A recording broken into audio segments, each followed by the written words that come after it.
Guys, unboxing po muna tayo ng malupit. Ito nga pala yung toolbox na nakikita ko na napakadaming reviews and mukha siyang maganda. Kaya napabili ako sa TikTok. Yan. Kung mapapansin nyo guys, premium quality siya sa labas pa lang. Tanggalin ko muna itong plastic. Yan, ganyan na lang natin.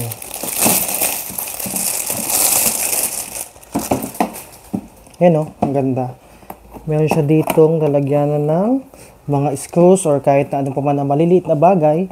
So, tatlo yan sa top. Yan. Diba? Tapos, pag inopen mo naman, ito yung lock niya.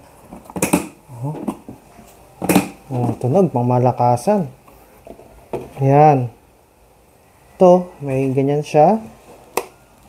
Tapos ito. So, malaki yung storage niya sa loob. Yan. Kaya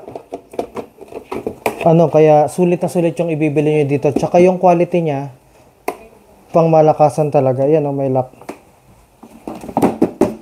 Yan guys, ilalagay ko po yung link sa baba. I-click nyo na lang. Doon ko siya nabili.